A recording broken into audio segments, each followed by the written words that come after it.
Imagine it's 2 a.m. You are deep in the Ural Mountains of Russia. Outside, it's minus 30 degrees Celsius.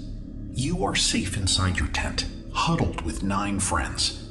But suddenly, something happens. Something so terrifying that you don't even reach for the zipper. You take a knife. You slash the tent from the inside. You burst out into the killing cold, barefoot, without a jacket, without a hope. You aren't running towards safety. You are running into the mouth of a frozen nightmare. This isn't a movie. This was the final night of the Dyatlov group. January 1959. Igor Dyatlov, a brilliant 23-year-old engineer, leads a team of 9 elite hikers.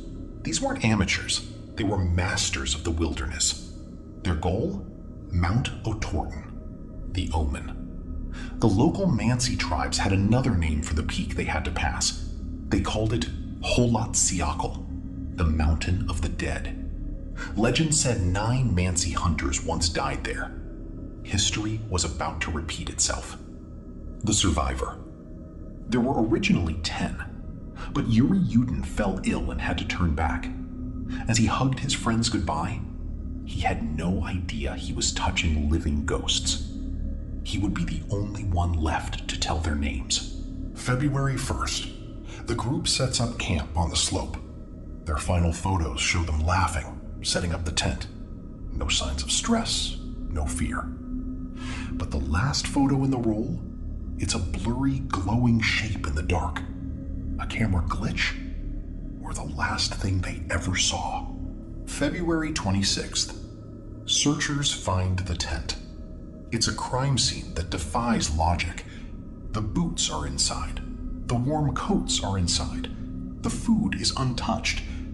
Why would 9 experts leave their only chance of survival to face a blizzard in their underwear? The trail. Footprints show they walked away, calmly. They weren't running yet. They were walking in a line, straight toward a cedar tree a mile away, as if they were being led, or as if they were entranced. The first bodies found were frozen, hands bloodied from trying to climb trees. But it's the 4 bodies found in the ravine that changed this from a tragedy to a mystery. The impact. Nikolai Thibault Brignol had a skull fracture so massive it could only be caused by a high-speed car crash, yet his skin was unbruised. The mutilation. Lyudmila Dubinina was missing her tongue. Her eyes were gone. Her chest was crushed inward. The radioactivity. And then the final shock. Tests revealed their clothing was highly radioactive. In the middle of the Siberian wilderness, where did the radiation come from? Was it a secret Soviet weapon? A vacuum bomb test that crushed their lungs without touching their skin? Locals saw orange orbs in the sky that night. Was it an extraterrestrial encounter? Or perhaps infrasound? The science. Some scientists believe the wind hitting the mountain created a frequency that causes instant madness, making the hikers panic and flee their own tent. The Soviet government closed the case in 1959 with a chilling conclusion. They blamed an unknown compelling force. In 2021, a new investigation suggested a rare slab avalanche, but it doesn't explain the missing tongue. It doesn't explain the radiation. And it doesn't explain why they walked away calmly into the dark. Closing. The Mountain of the Dead keeps its secrets well. 9 lives, 1 night, 0 answers. What do you believe happened on that frozen slope? Tell us in the comments, because sometimes the truth is colder than the ice. For decades, the world looked for a rational answer. In 2020, a new study pointed to a slab avalanche. The theory? A heavy layer of snow slid onto the tent while they slept, breaking their ribs and skulls instantly. They cut their way out, fearing a second slide, and fled into the night. The counter-argument. But wait, If their ribs were crushed inside the tent, how did they walk a mile down the slope? How did they climb trees with shattered bones? And why was the tent still standing, upright, when rescuers arrived? The slab theory solves the physics, but it fails the human story. Then there is the shadow of the Cold War. In 1959, the Ural Mountains were a playground for secret Soviet weapons testing. Remember the radiation found on their clothes? Some believe the group wandered into a parachute mine testing zone. The weapon. A parachute mine explodes above the ground, creating a massive pressure wave. This would explain the internal damage, crushed chests and skulls, without a single external bruise. It's a death from the air. Did the Soviet military accidentally kill 9 of its brightest students? And was the missing tongue a desperate attempt to cover up the mess by an extraction team? It sounds like a movie plot, but in the Soviet Union of 1959, it was a terrifying possibility.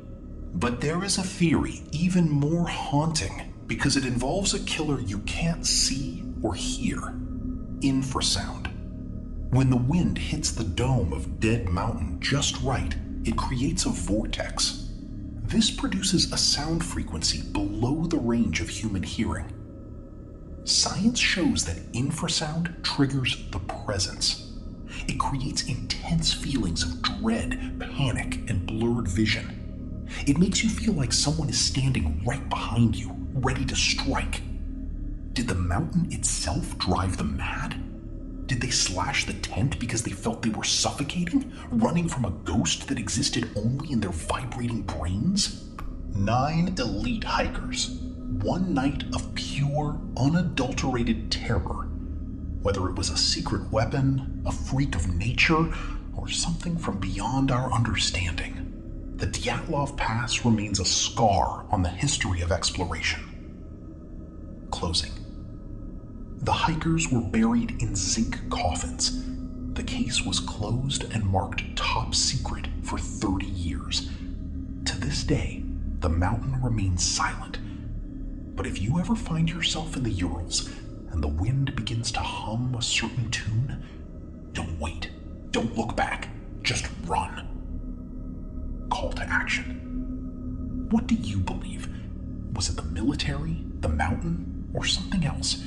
Let us know in the comments. This is your channel name, and some mysteries are better left frozen in time. 9 elite hikers. One night of pure, unadulterated terror.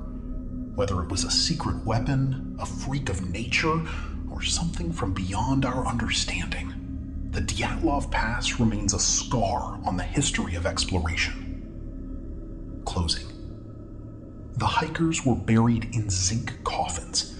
The case was closed and marked top secret for 30 years. To this day, the mountain remains silent. But if you ever find yourself in the Urals and the wind begins to hum a certain tune, don't wait. Don't look back. Just run. Call to action. What do you believe? Was it the military, the mountain, or something else? Let us know in the comments.